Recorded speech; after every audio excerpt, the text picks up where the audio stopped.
Hello, hello, hello, hello, everybody. Welcome again to Coffee Tea, You and Me with Coach Powell. This is the show. This is the place. This is where you go when you want to turn your business dial up. If you want to be more successful, if you want to grow, if you want to ask great questions about anything that we talk about and speak about when it comes to bringing new ideas forward, new concepts, better communication strategies, better business development strategies. This is all the things that we talk about here at Coffee Tea, You and Me. For those of you who all don't know, I started this show uh, during COVID. I started the online version of this show, but I've been doing this program every Friday afternoon since probably, it's been about 15, 16 years. And I started doing it just because I'm an introvert, and right, so every Friday, I would sit down with a group of professionals or people who were just coming to see me. They wanted to talk to me about something, and I just would carve out a specific amount of time from 3 to 5 on Friday afternoon just to talk to them about whatever they thought they were interested in. And, this is because I was wearing so many hats. I was a community development guy. I was doing business development for a couple different organizations. I was also working in my own company, and I was, just doing tons of things, and I just needed to have a space that I could respond to everybody who wanted to talk to me, and spend some personal time with me. But it wasn't really directly related to the business. And I decided I'll sit down at a coffee shop. I'll invite my friends. I'll let everybody know this is what I'm going to be doing. I would always bring a book just in case nobody showed up, and I was sitting there talking to myself. And that's how this whole program began. Um, when COVID hit, I decided, you know what? I'm not going to, just because nobody's meeting in coffee shops and stuff anymore, that doesn't mean we can't use this technology and learn how to do a whole lot of online programs and services. So now, I don't know how many, but I probably have over 200 shows in the can. So if you want to go back and see what we talked about, on day one, probably can go back and find that on YouTube or Facebook or LinkedIn. And recently we started broadcasting on Instagram. And so you're not going to be able to go back that far on Instagram. But every year I try to bring a curriculum of ideas and concepts to everyone. And we're working on a series of ideas and concepts right now.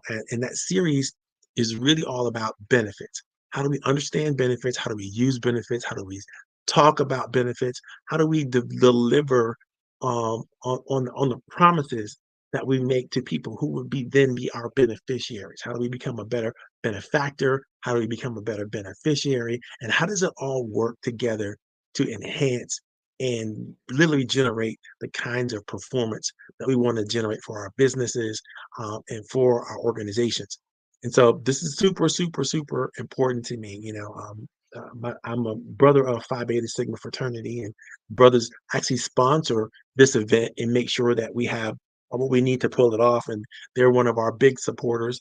And we do a lot of work in the community, and it's really exciting time right now for us and all of the Divine Nine organizations.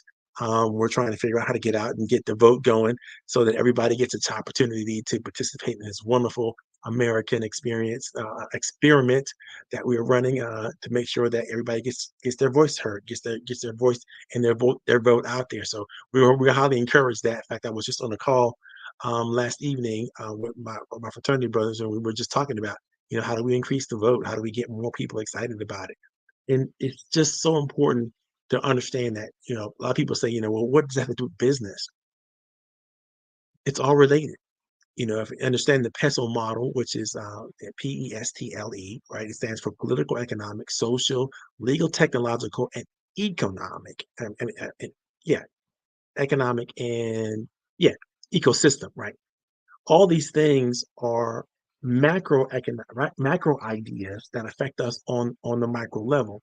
And if we don't pay attention to them, not that we can control them, but if we don't pay attention to those macro level ideas and we don't understand how they might impact us down on the micro level, it becomes very difficult. So, you always have to think about how the political environment, the economic environment, the social environment, the technological environment, the legal environment, and finally the ecosystem all of them has impact on you personally, in your business, within your family, everything that you do. And so when you think about these things on a high level, you have to ask yourself, how are you responding to them? Not necessarily how are Can you control them? Because you can't. There's too macro. It's too big, right? But you do have to respond to it, and it does create change, sometimes drama, sometimes trauma in your life and your business, and you have to really figure out how to respond to that. So what's going on in the political world affects what's going on in the business world. What's going on in the social world affects what's going on in the business world. What's going on in the legal world affects what's going on in the business world, and so on, right? So it's important that we understand that and what our impact is, and what we are, and how do we respond to it, so that we can make sure that we respond in the best way that's going to help us perform, help us grow, help us share, help us contribute, help us become whoever it is that we're designed and developing ourselves into becoming, right? So the reason why we did Coffee Tea, you and me in the first place is just to offer an opportunity for entrepreneurs and business leaders to come together and just have a chat. And today is different. I'm chatting with one of my favorite people today. Ms. Leslie Bradford is backstage, and we're going to be talking today, and we're discussing the types of things that are super, super important when it comes to developing your business mindset, uh, and developing your business ideology and philosophy around benefits, right? And one of the things that you have to know when you're talking about benefits is we're going to be talking about the four quadrants of wealth accumulation. What are the great ways to consider foundational wealth? I call these the four quadrants of foundational wealth. And what are you going to be talking about? What do you need to do to make sure you understand those four quadrants of foundational wealth? We're also going to be talking about how to intentionally earn the adoration of the most powerful people in your industry, and why you should be thinking about that, right? We're going to talk about strategies to elevate the intensity and the quality of the work that you do. And then we're going to talk about finally the development of strength and resilience along what is your natural growth trajectory. And then finally, we're going to talk about the proper way to focus your greatest hopes. So let's get right into it. Before we get into it, I got to introduce Leslie. Oh my God. Um, Leslie, I'm going to bring you up stage here just a second so I figure out which button to push. Ha, got it. There you are. Ladies and gentlemen, without further ado, this is Leslie Bradford. Leslie's going to tell you all about how wonderful she is and how talented she is and how smart she is and how much she knows about Salesforce and how Salesforce can change your life and all that kind of stuff. And when I tell you you should believe her, you should believe her. Okay, here we go. Leslie, how are you? Good afternoon. Good afternoon, Coach Powell. I'm wonderful. Thank you. That was a very Fantastic. gracious introduction. Thank you. Awesome, awesome, awesome. Tell us all about you, what you do, how you do it, how we get in contact with you, how we get the best deal out of you, all that kind of good stuff. Share it, please feel free. Share it, whatever you like to do. Sure. Sure. Good afternoon. It's a pleasure to be here with you all. I cannot express my gratitude enough for the tremendous support that Coach Powell has offered myself personally and Intelligent Solutions. His style of mentoring, the way he shares is unlike any mentoring that I have ever experienced previously. His insightful and ever so thought provoking conversations always leave me a better person.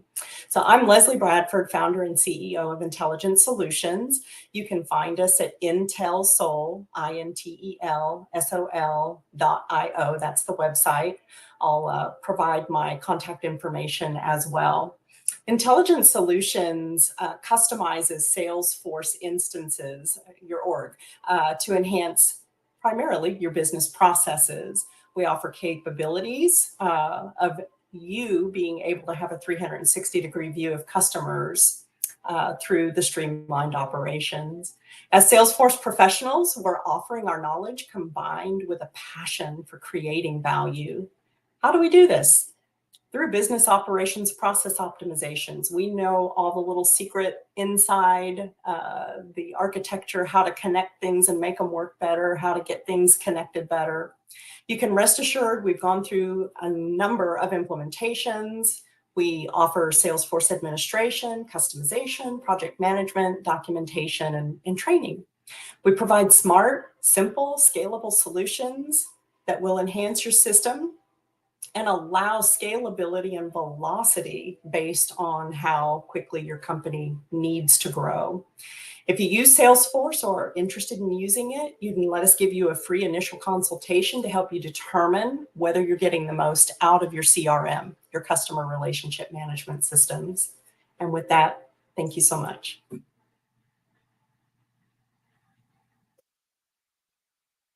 Thank you, Leslie. I'm gonna put you backstage and we're gonna get this party Sure. started.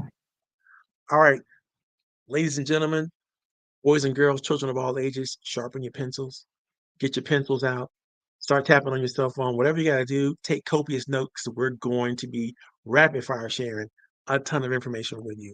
And it is about 12 minutes into the program. We're trying to get this done in the next 20 minutes. So stay with me. If you have any questions, put them in the chat. If you are coming from someplace else and you wherever it is would like to see you, announce you, share with everything that you're doing in your life and in your business, go ahead and put that information in the chat. Let us know where you're coming from. Let us know what city you rep in, whatever you got going on. If you got a business, you want to put your website in there, you want to put events that you got coming up in there, go ahead and put that in the chat. We want to share. This is a business friendly channel. So don't feel like, oh, I don't want to be too bold. I don't want to, no, no, in that noise. Put the information in the chat and let's talk about it. Let's share it. Let's make sure that we have everything you need to be successful, and we share it as much as we possibly can. In fact, Leslie just took me up on it. She just put her information together, and I'm going to post that directly into the chat so that everybody has an opportunity to communicate and contact Leslie when you get the chance.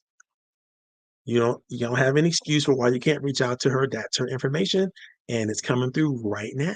And so feel free to respond. Feel free to call her up, talk to her. She's got her information there. You'll figure out how to do all that kind of good stuff. Links to the website, all kinds of good stuff. Oh, it's perfect. Thank you so very much for sharing that, Leslie. Today's topic. Let's get into it. I already gave you a brief overview of what we're going to talk about today. But let's talk about why we're talking about this. First of all, when you think about wealth, when you think about accumulating wealth, developing wealth strategies, figuring out what it is that you need to do to become wealthy and to maintain that wealth. What are you thinking about? For me, I always try to find examples of people in history or people in the Bible or people that have really developed a philosophy, a principle, or an idea that truly resonates with me. And the person I found to really help me lock in and understand what wealth truly is and what wealth can be is a person that I totally idolize. Now, for some of you all, this is a fictional person. For some of us, this is a real person. Because from the Bible, it is the apostle. And I'm going to share this information with you, not that I'm trying to convert you or convince you to believe something that you don't already believe, but I want you to look at this from an example of, you know, just a great business book that you may have gotten. And this is a quote from the Apostle Paul as he writes in First Timothy chapter 6, verses 17 through 19.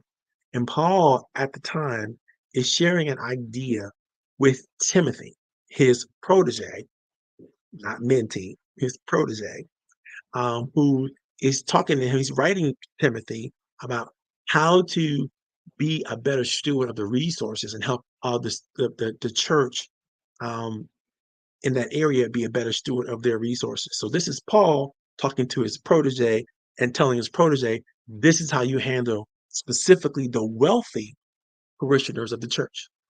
This is what Paul says.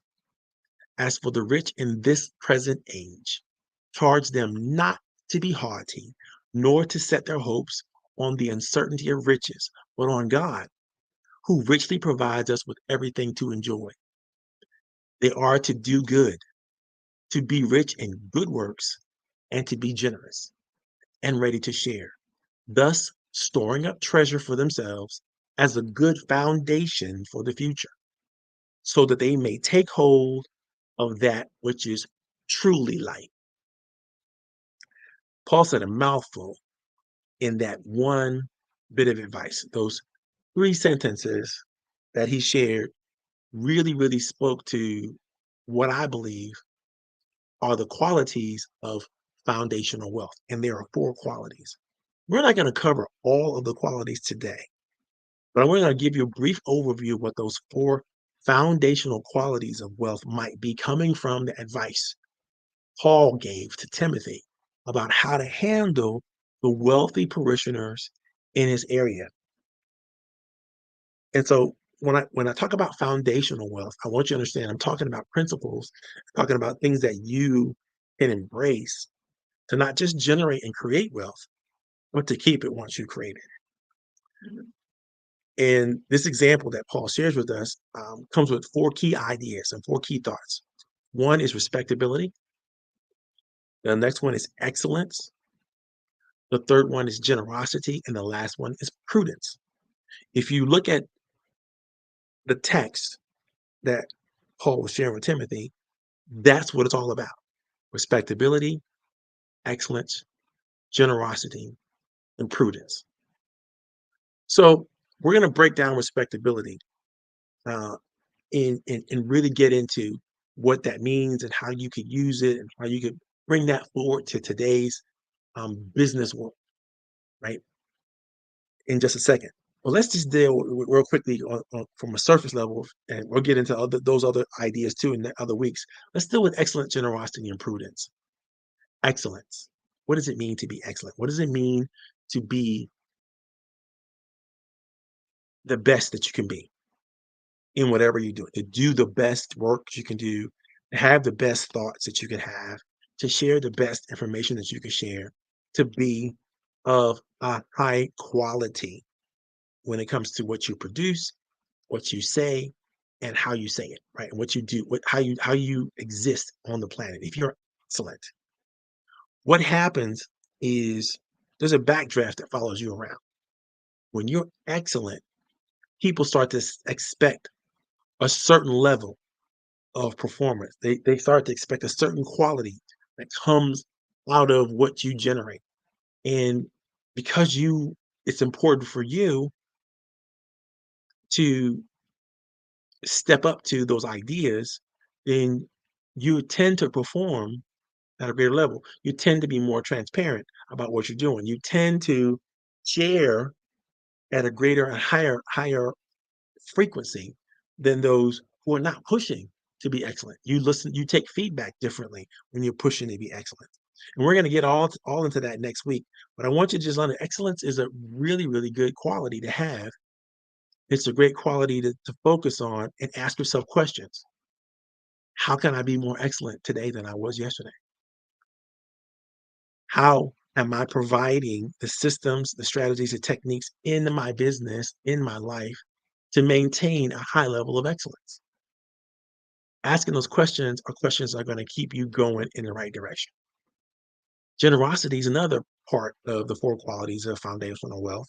Generosity is all about making a contribution, making meaningful contributions that matter at the right time in the right place for the right people.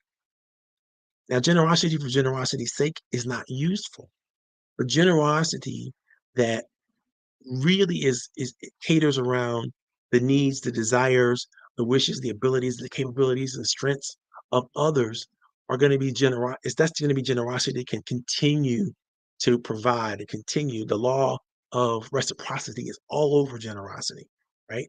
When you're being generous, you're making an investment in someone else. And I want you to think about that. So there should be a return on that investment. You can't just make an investment and walk away.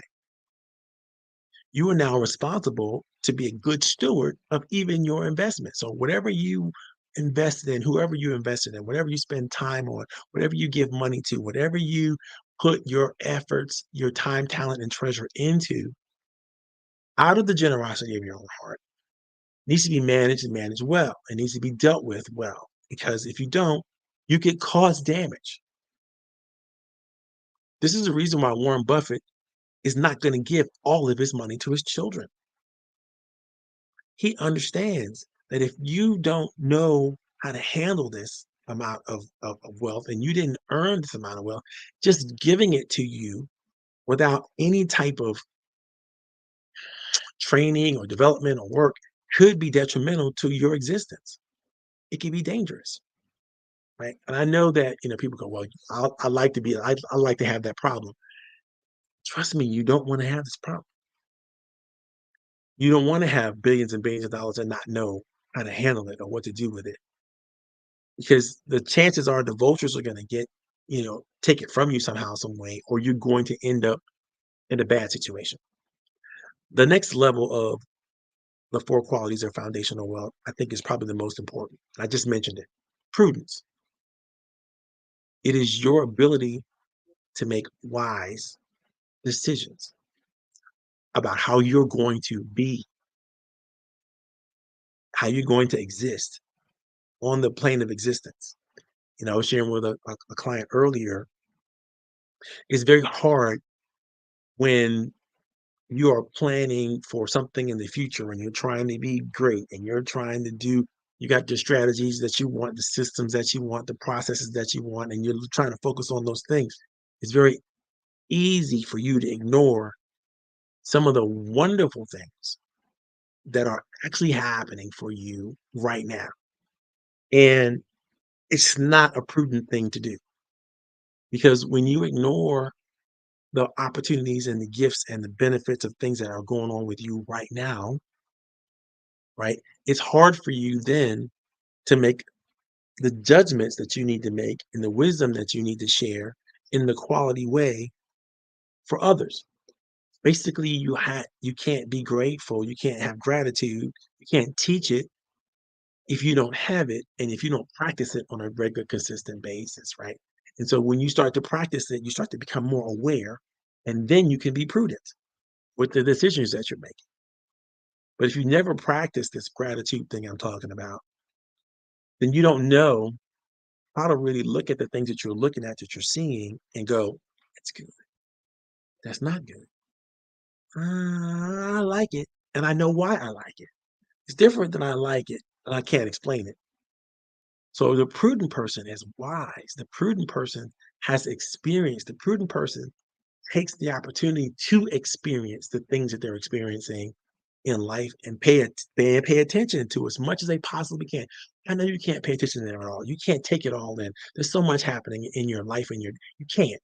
I get it, but try harder to take in more, because with that experience and understanding of those experiences, you're going to be better. You're going to be a better person. Okay, let's get into respectability. What do we mean when we say keep it respectable? How many times have persons you said to you, "Well, all I really want is respect," or "Respect is important to me. It's important for me to be respected." Okay, that's great. So I ask them all the time, when I hear that, "What do you want to be respected for?" And they'll say, "I just want to be respected in general." That sounds to me like you want to be respected for everything. So then I take them to the definition of respect. Respect means to hold someone or something in high regard or adore someone for something specific. So specificity is in there, right? So you got to have a specific thought about why you adore or hold this person or this thing in high regard.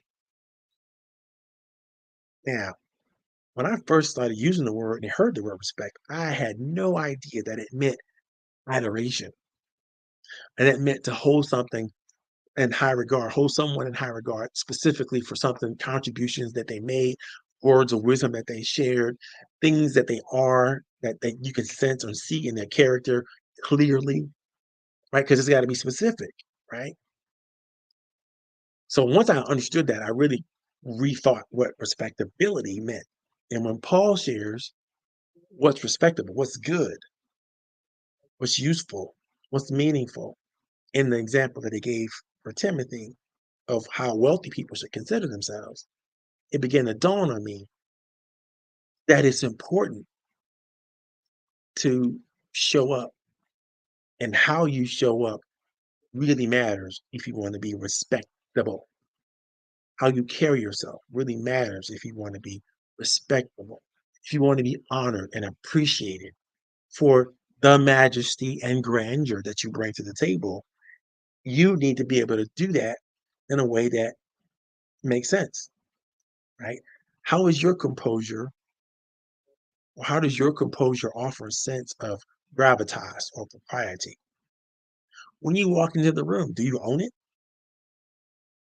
And I'm not talking about being wealthy or arrogant or proud or condescending, because that's a serious problem. What I'm talking about is your ability to generate real value to people. And that truly is a different type of financial wealth, right? So if you understand that your job is to be a respectable person, now you have to ask yourself the question, well, what do I want to be respected for? And who do I need to have that respect with? Right? And I would suggest to you, and I often suggest this to people, some of them take me up on them, some of them don't. There are people whose respect that if you began to earn it, it would make a big difference in your life. If you earn the respect of your financials or your financiers or people who could provide venture capital or angel investments for your organization, if you earn their respect, life is going to be a lot easier. If you earn the respect of the bankers, the associates, the attorneys, the CPAs that you're going to have to work with, it's going to be make a lot of difference. The marketing professionals, the operations professionals, the human resources professionals that you're going to have to work with to build a company. If you earn their respect, it's going to make a huge difference in how fast you get things done. It's going to make a huge difference about you know what they second guess and what they don't. Right? I want to discourage people who think that money is the only way and the acquisition of money is the only way. It could be a way. It's important. I'm not saying money's not important, but I am saying there's so many other ways to value business and life. And if you need to understand those other things, or you're gonna make the mistake of thinking it's all about money. I could pay somebody and they can do it for me. Sure, they can do it for you, but they're gonna do it at a high level. Are they gonna be honest with you when they get it wrong?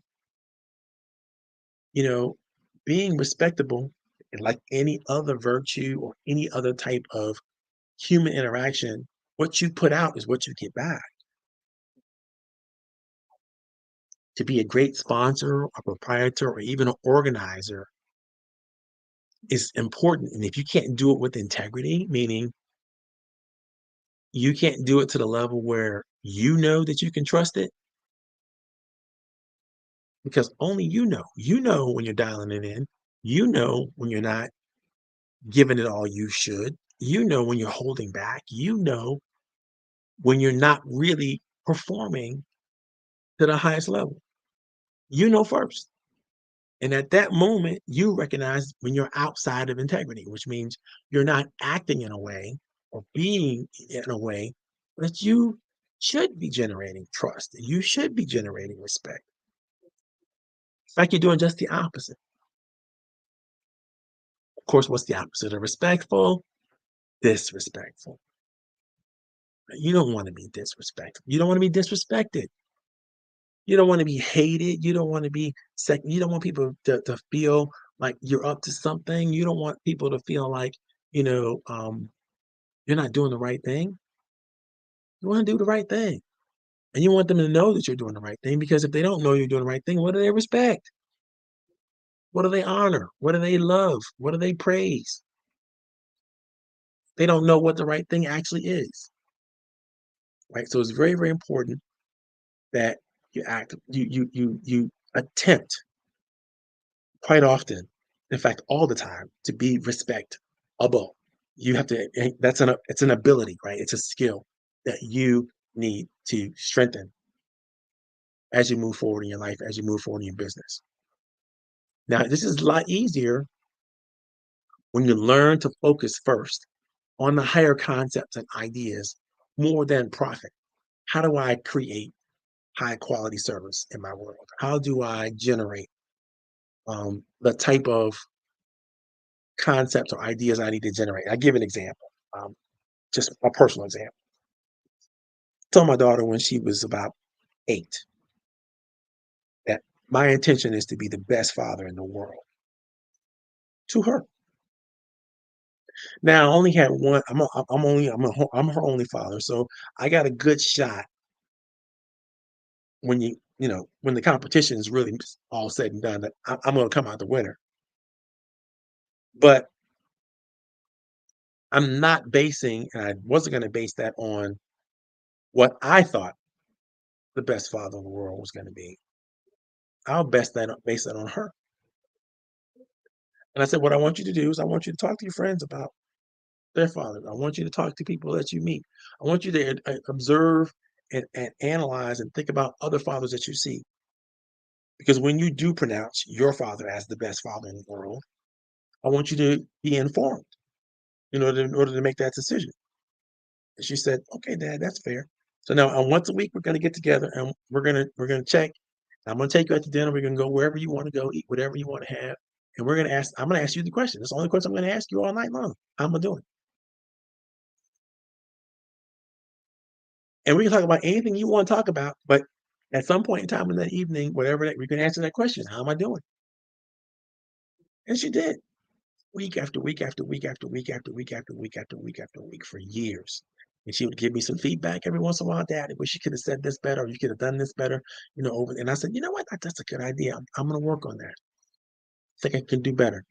In fact, I know I can do better.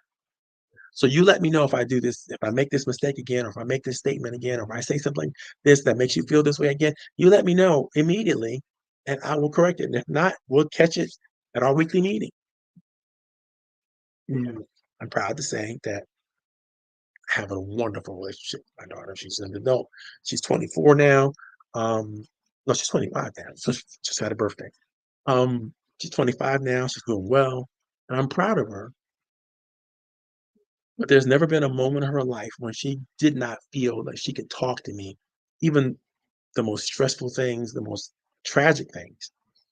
She's been open to share with me and able to share with me, and that's all I could ask for, really, in terms of being able to help is to have those kind of really important conversations when other parents couldn't have those same conversations because they didn't have that built up reservoir of trust. They didn't have that built up reservoir of opportunity.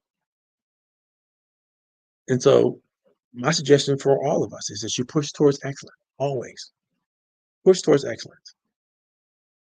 I can't think of an industry or an endeavor or profession or person, no matter their limitations, who can't push to be outstanding, who can't be better, who can't focus on that. Now, I'm not saying measure yourself against other people, measure yourself against yourself. Measure yourself against who you were yesterday. Are you better today than you were yesterday? Because, my faith in human beings and my belief is as long as we're willing to make whatever commitments that we have to make, whatever adjustments that we have to make, to distinguish ourselves and generate a reputation of delivering brilliant performance.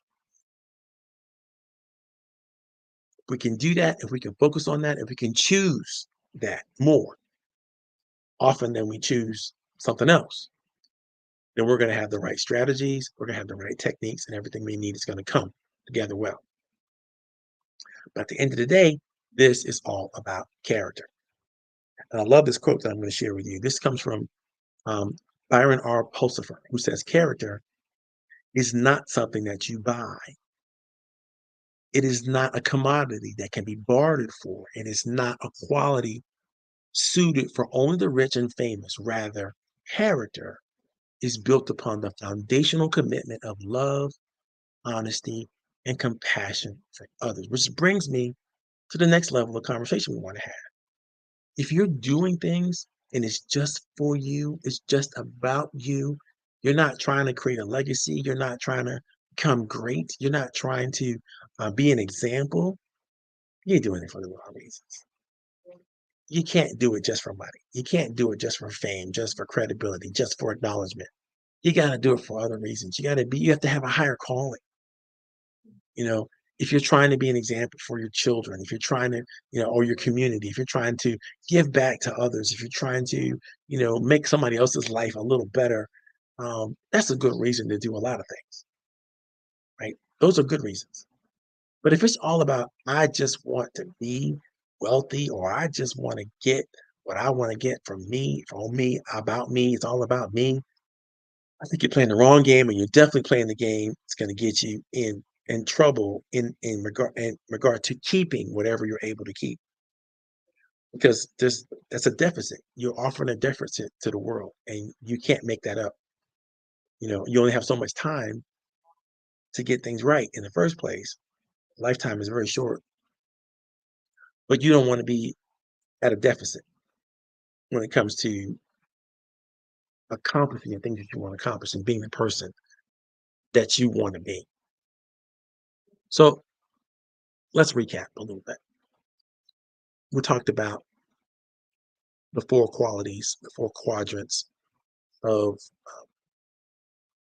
wealth when it came to, where did my stuff go? Yeah, the four qualities of foundational wealth. We talked about how you might want to intentionally develop this mindset of adoration. How do you gain the adoration of those that respect of the people that you want to work with and people that you want around you, the referral sources, the investors, the big clients? How do you get that? How do you make that happen? We talked about the strategies that you need to intensify the quality of your work. You got to double down. You got to ask yourself the question. You have to always ask, how can I get it? How can I make it better? How can I make it better? You have to practice. You have to perform over and over and over again, and then measure, reflect on those discussions. This is how you develop the strength and the resilience to grow along whatever trajectory you have for yourself and your business. When you get all this done, you get it done right. This is the best way to focus your greatest hopes, your greatest desires, your most positive affirmations. They're all going to be right there in alignment with your future possibilities and who you want to be and who you say you're going to be. But if you don't work on it, you can't keep it.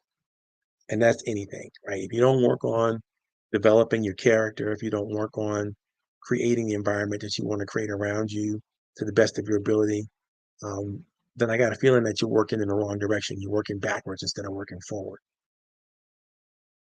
I see my friend Montague. Is it Montague Denmark is out there? I see you, Montague. That's awesome. Definitely put your stuff in the chat. Put your contact. Let us know where you're looking from. Who else is out there? Okay, a couple of my friends are out there. Definitely put your information in the chat so we can see you, um, and talk to you. If you have any questions about anything we talked about, feel free to jump in anytime you want to. I'm gonna bring the super brain back into the environment, and you know, Leslie's truly large and in charge in a lot of ways, and she's always got some meaningful things to add to the discussion that she wants to bring to the table. Any thoughts, any ideas that you want to share with the people, Leslie, about what we talked about today? You're on mute. I loved all the subject matter. And, I'm a big advocate for the gratitude side of the house and trying to express gratitude for all the opportunities. And, I certainly can advocate for continuous improvement, every single day. I think I try to wake up with the mindset, how can I be better? Some days I do really well, and some days I do terrible. Just, I mean, being real, right? Right, Um, Sometimes, I mean, it's something that we strive for every single day. So right. I appreciate those qualities. It's funny. My wife and I talk about this quite a bit, and we know that there's times in our lives when we're really organized, and you wake up with an agenda. This I'm going to do this. I'm going to do. I have 5,000 things on my to do list, and I'm going to check them all off. Uh, you know, and then you get maybe one or two into that to do list and realize that there's no way possible that this is going to happen because the phone is ringing, the email is pinging, people are calling you, things are happening around you. Somebody has an emergency you got to go respond to. But that doesn't mean it wasn't a great day. That's right. That's You right. know, it just means that it's going to be you're going to get another opportunity tomorrow, and thank God you're going to get another opportunity tomorrow. That's right. You know, I think a lot of times when people have these days, especially when these days start to stack up, right? They allow themselves to bring themselves into a funk, into a depression, into a woe is me, and why does this happen to happen to me, and all these type of things. Not And it's acceptable. exactly it's very, very difficult to overcome when you're starting at a deficit, Yeah. right? Yeah. But when you're starting from, and I love your thoughts on this, when you start from abundance, right? If you start from gratitude, if you start from places of positivity, it's much easier then to overcome whatever barriers that life brings you. And life is always going to bring you barriers. Mhm. Yeah. You know, I also really appreciated your passages by the Apostle Paul. And one of the things that I just absolutely love about him is the 180 that he occurred in his life that then empowered him with such deep, tremendous passion to make such a heartfelt change in the lives of as many people as he could. And I think to be impacted by something that strongly, I think all humans would benefit from having something that they're that passionate about. I literally want to stand on the rooftop and just, get it out to everybody. And it's and that's that's an exactly what amazing Paul did, testimony. right? Mhm. That's exactly what he did. He didn't just say, I'm gonna keep it to myself. He said, no, no, no, no. Right, I'm gonna share it with everybody, and then I'm gonna teach other people how to share it with everybody else. As long as like he became the mentor, he became, not just the disciple, he became an apostle himself, right? So it's very, very important stuff. What I love about Paul, though, and I always tell people this when I talk about examples one of the reasons why I chose him and some of the things he said was not just because of what he said, it's because of who he was. Like the person he was a person he had already done the work, right? well, he When you also, yeah, go ahead, sorry. right, he'd already gone to school. He'd already learned and become a learned person. He already generated, all these ideas and concepts that he worked hard to create. And he thought he knew who he was, right? Right, Until he had his moment of conversion. right. I kind of think that people who don't put that kind of work in don't really have such a great conversion. If you don't put the work in, if you don't have some trauma, if you don't have something that you can relate to, it's very difficult for you to move forward as fast and as powerfully as a person like Paul. Yeah, I appreciated the alchemy in his life, the Right. transmutation of all the misalignments being realigned Right. into the right direction. That's very Yeah. I think powerful. I, I think you have to come from somewhere to get Mhm. somewhere. That's right. You know, I don't know. I don't know if that works in the spiritual, emotional math that I have going on in my brain, but that's kind of what I feel is important, and I think that experience teaches you. Even if you've committed, and this is what I want the listening audience to say, even if you committed to something that you later on find out is not the right area that you should have committed to, right? You're better for having made the commitment in the first place because you get to Yeah. learn the lessons that people who were not committed and disciplined and focused and prepared, they don't get to learn these lessons Mhm. That's right. because they weren't committed. You know, And there's a whole concept around people being so fearful of failure. And I would way rather try and fail, knowing that my heart's in the right place, than to not have tried at all. There I you have a go. very tenacious desire to learn. And when you're a leading learner, you do absolutely have to embrace that you give it your best shot. You Right. align everything between your heart and your mind as much as possible. And in faith, you put actions behind it. You don't just sit around and twiddle your thumbs. You got to put some actions behind it. And, you know, every day, what did I learn today? My husband sometimes shares with me, not everything is a lesson. Oh, but for me, it is. Everything is a lesson for me. I don't know. I've always just perceived things that way. Yeah. Oh, Monique, hi. I saw you Tuesday. Monique is the best. I really enjoyed her input and the way she speaks. That's right. That's right. That's who that is. I know that name. Why do I Yeah, know that name? and it's There it Monique. is. That's She right. she she was with us on She has a Tuesday. unique spelling, but you pronounce it Right, the right, same. right. So good to see you, Monique. Thank you very much Yeah, for coming out tonight. yeah. I love your Awesome. ideas and thoughts. And like I said, anybody who has any questions or anything, just pop it in the chat. If you have a question about things, we'll be more than happy to discuss it. Um, let Yeah. me see. Let me share what Monique shared with us already right here. This is Monique. She's a virtual administrator. She can help you with, getting your stuff together, right? Getting organized, right? Staying focused on EPA, right? right. Environmental EP. So thank you very much for coming and sharing with us, Monique. It really makes a difference. Um, you know, Yeah, very, very talented set of skills that she offers. right, right, right. Yeah. Okay. I just heard from GI Michelle, GI Garner Inches back in the background today. She's like, I can't come on live today, but you guys are amazing. So I really appreciate you, Michelle, for doing She's that. amazing. Yeah, she's a rock star. I really She sets appreciate the her. bar so high. I know, right? When I grow up, I want to be like Gia. I read some of her posts and I'm like, dang, Okay. I got so much to learn. Yes, That bar you just know, she's so competing in the Olympics every day. so I'm an execution guy. A lot of people are about planning and strategy and all those things are important, but I think the best learning happens when you just hit the ground and start running. In the trenches, You yeah. know, yeah, I'm never gonna say don't plan, right?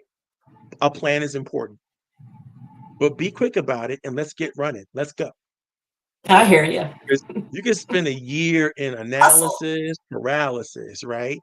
Yeah. Oh, Michelle said, "Start ugly, get pretty." Oh, I love that.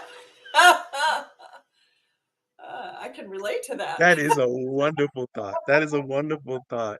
I'm gonna steal that one, Michelle. And I'm not even gonna change it to handsome. I'm gonna stay with pretty. I think men can be pretty too. We can be pretty. Start ugly and get pretty. I like that. I Mhm. think I'm gonna post that. That's gonna be a quote. I love that as well. Michelle Beautiful, is beautiful. GI, right? Yes, Yeah. Okay. yeah. Michelle Gardner Ince. That's a mouthful, but we can make it happen with some practice. Just got to make it happen. Yep. Yep. So I love the thought process as I thought about what I was sharing today. Um, one of my favorite ideas is the strategies that you use on a regular everyday basis to elevate the quality and the intensity of the work that we get to do. And I don't know if you've ever seen the show. Ayanna Van Zant has a show, and she's always talking about doing the work, right? And I thought, what is she talking about? Doing the work? Everybody's doing the work. We're all working. What are you talking about? But she's talking Integrating. about doing the work that strengthens you, doing the work that elevates you, doing the work that makes you better, Mhm. incrementally better over time. And I always think about that as, you know, instead of taking these big leaps forward, the smart person takes a little leap every day, Mhm. just a little leap every day. And sometimes you gonna stumble and fall backwards, but just a little bit every day is much easier to handle than trying to take these big leaps forward. I tell my customers, I want you to be uncomfortable with your growth, in your growth, but I don't want you to be so uncomfortable that you got to stop growing, right? So, and I don't want you to go. I want you to stretch, but I don't want to break you. That's the thing. I want you to stretch, but I don't want you to break. And sometimes, as a coach, I could give people exercises and practice the models and so on and so forth. And, you know, I could take you way, way, way further than you're comfortable being, right? In the pursuit of growth or pursuit of excellence. And I need people to be able to say, okay, that's a little too much. I need to back off of that. And as Mhm. long as there's a rational reason for that, that makes perfect sense. Because, you can't do it all. We said that earlier, in the show. You may have a big plan to do amazing things today. Today is the day you're going to do amazing things. Instead of doing amazing things today, why don't we just do a couple of good, really good, smart things that you don't normally do? Just a little bit of stretch. That's how you do. That's how you focus on your diet. You start small and you get bigger as you go, right? Same thing. You start off ugly and you get pretty. Yeah. I'm gonna come right back to that over and over again. And so this is what building greatness is all about. Is really going there. Well, next week we're going to talk about excellence, and I want you guys to start loading up your thoughts, loading up your ideas in terms of what excellence means to you. How do you know when you've arrived at excellence? When excellence is knocking on your door, how do you know to say yes to it, as versus no? Because sometimes it's not whatever's being offered to you or brought to you, sometimes it's taking you in the wrong direction. And you Yeah. have to be able to discern. That's that prudence model, right? You have to be able to discern where to get involved and where not to get involved. So that's all next week. Experience breeds discernment. Yep, yep, yep, yep. That's all next week. And we're approaching the times. We got to close it down now. So if you have any questions for anybody, I'm gonna let everybody know. I'm gonna put you in the back room for a second. Don't go anywhere because Michelle's out here. We might want to have a nice brief conversation. Um, when you are doing the things that you're doing in your life and you want to really focus, you gotta know these four quadrants or four qualities of foundational wealth. Because if you build your wealth on solid foundational ideas and concepts, you can never go wrong. And even if you take a couple steps back and you lose a couple things, it'll all come roaring back to you really quickly when that happens. It's just the law of the universe. I can't explain why it happens. It just happens. So start off doing the right things, do it the right way, the right people at the right time, and you won't have to worry about, oh my God, I have to protect this. I'm afraid I'm gonna lose this or something's gonna be nah, just do it the right way in the first place. You'll get there. All right, that's the show for today, guys. Hope you had a great time. I know I did. Let's keep the party going a little later on for those of you who are backstage. And we're going to end the live stream. And thank you, thank you, thank you. If you have questions, comments, whatever, keep putting them in the chat. The chat's going to stay open even when we close the show. So you don't have to worry about, oh my God, I didn't get a chance to